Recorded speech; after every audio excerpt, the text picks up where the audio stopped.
Assalamualaikum, salam sejahtera. Semoga semua dalam keadaan sihat, ceria dan semangat untuk memulakan sesi PDPR kita pada hari ini.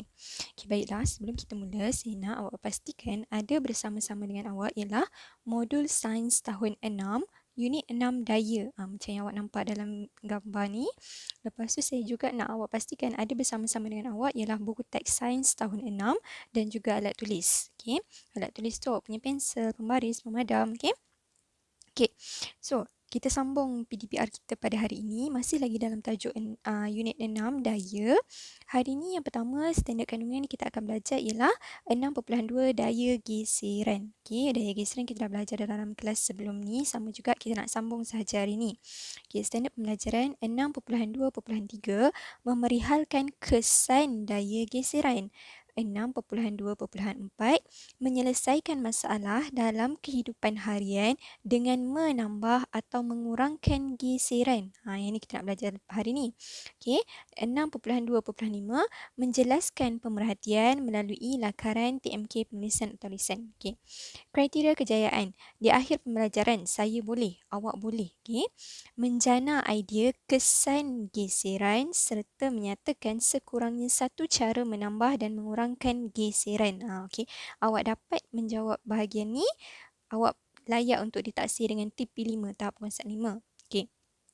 Yang kedua, menyelesaikan sekurangnya 3 dari 5 masalah dalam kehidupan harian dari aspek menambah atau mengurangkan geseran dan menjelaskan. Ni. Awak dapat buat yang ni, awak dapat menjawab sekurangnya 3 dari 5 masalah ni, awak boleh dapat TP6. Okay, so aktiviti. Aktiviti pertama dan kedua kita jalankan serentak. Okay, murid membaca nota tentang kesan daya geseran serta menambah dan mengurangkan daya geseran halaman 2. Halaman 2 dalam kita punya modul ni lah. Okay, serta dalam buku teks halaman 104 sehingga 111. Okay, jom kita buat sama-sama aktiviti pertama dan aktiviti kedua. Okay, aktiviti pertama, kita nak belajar tentang kebaikan daya geseran dan keburukan daya geseran. Okay, kebaikan membolehkan kita memegang objek. Okay, dengan adanya daya geseran pada kita punya tapak tangan, kita boleh pegang gelas, pegang bola, kita boleh pegang pensel. Okay, memberhentikan kenderaan ketika membrek. Okay, dengan adanya daya geseran di antara tayar dan permukaan jalan, okay, kenderaan tu boleh berhenti. Okay, mengelakkan dari tergelincir. Tapak kaki kita pijak, ada geseran dengan lantai, jadi dia boleh membantu untuk mengelakkan kita dari tergelincir. Okay, dan membolehkan objek kekal pegun. Kekal pegun ni, pegun dalam macam saya terangkan sebelum ni, pegun ialah keadaan yang tidak bergerak. Okay, dia ada statik dekat situ sahaja. Okay. Keburukan daya geseran, menghauskan permukaan yang bersentuhan. Okey, menghauskan ni bukannya haus yang maksudnya dahaga. Haus maksudnya dia macam kurang dah dia punya bunga ataupun corak tu. Okey, contoh paling senang kita boleh tengok dekat permukaan tapak kasut. Okey, tapak kasut mula kita beli, tapak dia tu bunga dia jelas kan. Okey, bila kita dah lama-lama guna, dia akan jadi makin kurang, makin kurang, makin kurang. Sama juga dengan tayar kenderaan. Okey, menghasilkan haba dan bunyi yang tidak dikehendaki. Contohnya masa kita nak potong sesuatu, okay, dia akan hasilkan bunyi. Okay. Merosakkan bahagian yang bergerak dan bersentuhan, melambatkan pergerakan. Okay, jom. Dalam nota dalam modul kita dah tengok, sekarang kita nak tengok dekat nota dalam buku teks pula. Okay. Kesan daya geseran. Okay, ni. Sekarang dibagi keadaan dekat litar. Okay. Sekarang berlangsung perlumbaan Malaysian Grand Prix di litar lumba Sepang. Okay, ada perlumbaan dekat litar Sepang ni. Okay, tiba-tiba ni ada salah seorang pemandu ni dia kata, alamak nak hujan pula. Okay, jadi disebabkan nak hujan, oleh sebab hari hujan, kelihatan semua pelumba menuju ke ruang perhentian bagi menukarkan tayar. Kenapa nak tukar? Okay, cikgu ni ditanya, mengapakah pelumba sering berhenti di ruang perhentian untuk menukar tayar? Bagaimanakah daya geseran memberi kesan terhadap perlumbaan ini? Macam mana tu? Okey, tengok dekat sini. Okey, baik. Okey. Bagaimanakah reka bentuk tayar di sebelah dapat mengatasi masalah yang disebabkan oleh daya geseran? Okey, ada dua. Satu tayar lembut, satu tayar Tayar keras. Okey. Okey. Reka bentuk tayar jenis tayar lembut ni dia tak bercorak dan dia akan menghasilkan daya, disebabkan dia ni tak ada corak, dia menghasilkan daya geseran yang sikit saja. Okey, dengan daya geseran yang sedikit ni kereta boleh bergerak dengan laju. Okey. Tetapi berbanding dengan tayar keras ni, okey, reka bentuk tayar keras ni dia ada corak. Bila dia ada corak, dia akan hasilkan daya geseran yang besar. Bila daya geseran besar, uh, kenderaan tu tak boleh laju lah kan. Okay, tapi kebaikannya dia ialah dia menambah cengkaman tayar dan mengelakkan tayar tergelincir. Sebab itulah pelumba-pelumba ni dia dalam keadaan biasa dia gunakan tayar lembut. Tetapi bila dalam situasi hujan, mereka akan tukar tayar kepada tayar keras supaya memberikan cengkaman yang lebih. Okey? Okey. Seterusnya di muka surat 105. Okey, dia kata, cuba gosokkan kedua-dua tangan kamu. Kenapa saya rasa panas? Cuba awak gosokkan tangan awak. Okey. Tangan rasa panas kerana daya geseran berlaku dan menghasilkan haba. Kita ingat balik daya geseran ialah berlaku apabila dua permukaan bersentuhan. Jadi bila awak sentuh kedua-dua tapak tangan awak dan awak gosok, dia akan menghasilkan daya geseran. Daya geseran ni yang menghasilkan haba. Okey. Kita tak dapat tengok tapi kita boleh rasa daya geseran tu. Kesan daya geseran. Okey. Sekarang kita teruskan dengan kebaikan daya geseran. Okey. Daya geseran di antara permukaan tangan dengan objek membolehkan kita memegang objek dengan cengkaman yang lebih baik. Ni. Membolehkan kita memegang objek dengan cengkaman yang lebih baik. Okey. Daya geseran antara tapak kasut dan permukaan lantai membolehkan kita berjalan tanpa tergelincir. Okey. Ni. Berjalan tanpa tergelincir. Okay. Dan akhir sekali dia kata, daya geseran membolehkan objek kekal pegun. Okay. Disebabkan berlakunya geseran di antara permukaan bola dan juga rumput ni, dia membolehkan objek ataupun bola ni kekal pegun. Okay. Okay. So, dia kata, terdapat juga keadaan apabila daya geseran menimbulkan masalah dalam kehidupan kita. Okey, macam mana maksudnya dia nak belajar? Tadi kita belajar tentang kebaikan. Sekarang kita nak belajar tentang keburukan dia pula. Keburukan daya geseran. Okey. Tolonglah saya, meja ni susah nak dialihkan. Sebab apa? Sebabnya daya geseran di antara meja dan lantai tu tinggi. Jadi, kita sukar nak gerakkan meja tu. Okey. Okey. Seterusnya, dekat muka surat 106. Okey, dia kata, berdasarkan situasi di bawah, nyatakan keburukan kesan daya geseran. Okey. Hati-hati kawan-kawan, agak curam ni. Dia kata kat situ. Okey. Lepas tu kita, mengapa basikal kamu berbunyi, Lim? Alamak, basikal saya berkarat lah. Okey, daya geseran menghasilkan bunyi yang tidak diingini. Okey, ini keburukan daya geseran. Okey. Brek basikal saya tak berfungsi juga. Tolong saya, dia kata. Okey. Tayar basikal kamu pun dah botak. Brek kamu pun dah haus. Okey. Daya geseran mengakibatkan permukaan menjadi haus, menyebabkan permukaan tayar ni haus dan juga kita punya brake tu boleh jadi haus. Okey, haus keadaan macam ni lah ni. Okey, mari kita lihat keburukan daya geseran dalam aktiviti seharian. Okey, daya geseran menghasilkan bunyi. Okey ni. Nak potong besi dia akan ada bunyi yang bising tu kan. Okey. Daya geseran menyebabkan tapak kasut menjadi haus. Ni haus macam ni lah. Hilang dah nampak. Kita dah nampak jelas bunga dia kan. Okey. Daya geseran menyebabkan bola golf berhenti. Inilah ni. Dalam keadaan bergerak kemudian berhenti. Okey. Okey. So sekarang kita dah tahu kebaikan dan keburukan daya geseran. Kita nak belajar pula tentang menambah dan mengurangkan daya geseran. Macam masa bila dia ada masa untuk kita tambah dan ada masa untuk kita kurangkan daya geseran tu. Okey. Terdapat beberapa keadaan yang memerlukan lebih daya geseran untuk membantu kita menjalankan sesuatu kerja. Dengan menambah daya geseran, sesuatu pekerjaan dapat dilakukan dengan lebih cekap dan mudah. Apa dia yang tu? Okey. Dia kata, susahnya nak buka penutup balang ni, terlalu ketat. Okey. Tapak tangan kamu mungkin licin. Jadi dia kata, gunakan tuala ni. Okey. Kemudian murid lelaki ni kata, betul kata kamu, saya dapat membuka penutup balang ni dengan mudah menggunakan tuala kering. Okey. Tentulah ini kerana penggunaan tuala kering menambahkan daya geseran pada permukaan penutup balang berbanding dengan hanya menggunakan tapak tangan kamu yang licin. Okey. So tengok dekat sini.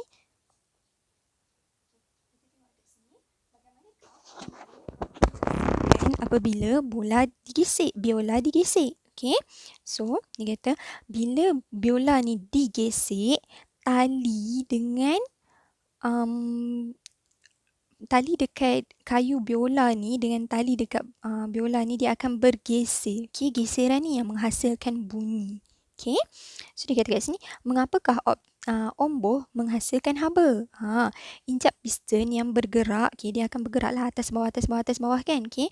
Dia injap piston yang bergerak, dia akan bergeser. Geseran yang berlaku dekat injap piston ni, itu yang menghasilkan bunyi. Okey.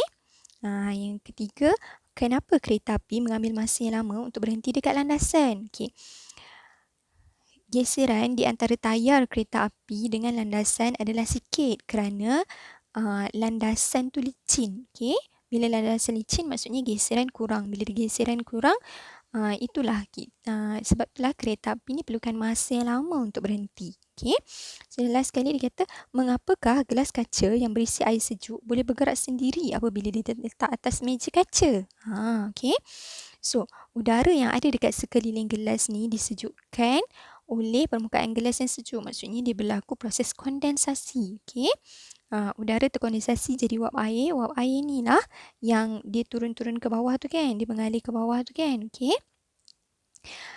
Bila gelas tu jadi basah, permukaan kaca tu jadi licin. Jadi sebab itulah bila permukaan kaca tu licin, dia menyebabkan daya geseran berkurangan. Jadi bila daya geseran berkurangan, jadi gelas kaca ni pun bolehlah bergerak. Okey. Okey. Seterusnya dekat muka surat 108. Okey. Bagaimanakah kita dapat menambah daya geseran dalam aktiviti harian? Okey, ni adalah cara-cara. Antara cara yang kita boleh gunakan untuk menambah daya geseran. Okey, ni menambah. Okey, yang pertama, kita gunakan pelapik anti gelincir dapat menambahkan daya geseran pada permukaan lantai yang basah. Yang ni sesuai untuk kita letak dekat dalam bilik air supaya tak licin lah lantai tu. Lantai dalam bilik air kan selalunya basah. Bila basah dia licin kan. Okay, jadi bila licin kita mudah terjatuh. So sesuai lah kalau dekat bilik air kita letak yang ni. Supaya kita mengurangkan risiko terjatuh dalam bilik air. Okay. Yang kedua, tapak kasut yang bercorak dan kasar dapat mengelakkan kita daripada tergelincir semasa berjalan atau berlari. Ni tapak kasut dia. Dia ada yang bercorak dan kasar ni. Yang ni sesuai lah untuk kita guna. Okay. Yang ketiga, pelapik tertikus. Tertikus ataupun selalu awak sebut mouse tu kan. Dapat menambahkan daya geseran pada tertikus dan membolehkan pergerakan tertikus mudah dikawal. Okay. Yang keempat, ini selalunya pelumba motosikal yang guna. Okay. Corak pada permukaan sarung tangan menambahkan daya geseran dan memudahkan objek dicengkam. Maksudnya bila kita pakai yang ni, kita lagi mudah nak cengkam dekat throttle ni. Okay. Okay. Ahli yang kelima. Okay. Ahli sukan angkat berat menggunakan sebuk kapur magnesium karbonat untuk mengangkat pemberat besi. Sebuk kapur ini digunakan untuk mengelakkan pemberat besi daripada mudah terlucut. Ni. Dekat tangan dia sebelum dia naik, dia akan letakkan macam tepung tu kan. Yang saya sebut tepung tu kan. Sebenarnya dia adalah sebuk kapur magnesium karbonat. So dia rata kat tangan dia, lepas tu baru dia pegang. Kalau tak dia boleh jatuh. Okay. Okay. So kita teruskan lagi dengan muka surat 109. Okay. Tadi kita belajar cara untuk kita menambah. Sekarang kita nak mengurangkan dia pula. Okay. Ayah tengoklah tingkap ni dah bunyi dan semakin susah nak dibuka. Okay, tingkap tu dah berkarat agaknya, ayah dia kata. Okay, senang je. Kita perlu letakkan minyak gris pada bahagian pembuka tingkap yang bergeser. Kat sini kita letakkan minyak gris. Okay. Lihat, tingkap ni dah tak berbunyi dan boleh dibuka dengan mudah. Jadi, penggunaan pelincir seperti gris. Ni penggunaan pelincir seperti gris atau minyak boleh mengurangkan daya geseran pada bahagian tingkap yang bergeser. Terima kasih, ayah. Okay. Ini saya nak terapkan kepada awak. Setiap kali orang memberi bantuan kepada kita, tak kisahlah ayah ke mak ke adik-beradik ke cikgu ke siapa-siapa saja, tolong ucapkan terima kasih. Okay. Okay, so tahukah anda cara lain boleh digunakan daya geser untuk mengurangkan daya geseran dalam aktiviti seharian? Okay, cara lain. Okay. Cara yang pertama ialah penggunaan pelincir. Cara yang kedua ialah penggunaan penggolek. dan roda, mengurangkan daya geseran dan memudahkan pergerakan objek. Okey. Penggunaan minyak pelincir dalam kenderaan bermotor boleh mengurangkan daya geseran yang berlebihan di dalam enjin, di dalam bahagian enjin. Okey. Ada dua cara untuk kita kurangkan daya geseran. Yang pertama, penggunaan pelincir. Yang kedua, penggunaan penggolek dan roda. Okey. Okey, seterusnya dekat muka surat 110. Okey. Penggunaan tepung asid borik dapat memudahkan pergerakan buah carom. Asid borik ataupun kita letak bedak. Okey. Lepas tu permukaan laci disapu dengan lilin supaya mudah dibuka dan ditutup. Ini dekat ni lah, bukannya dekat tempat pemegang tu kita sapu, dekat tepi, bahagian tepi laci tu. Okey. Okey. Seterusnya, ini dekat muka surat yang terakhir, muka surat 111. Okey. Jom ingat daya. Ini kita nak buat rumusan balik. Kita nak ulang kaji semula apa yang kita dah belajar selama 3 minggu ni. Okey. Daya ada dua. Yang pertama daya tarikan. Yang kedua adalah daya tolakan. Okey. Daya tarikan contohnya kita buat apa?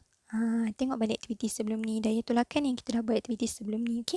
So, kesan daya ada 5, iaitu mengubah bentuk objek. Contohnya, awak penyekkan botol. Mengubah arah pergerakan objek. Contohnya, awak sepak bola.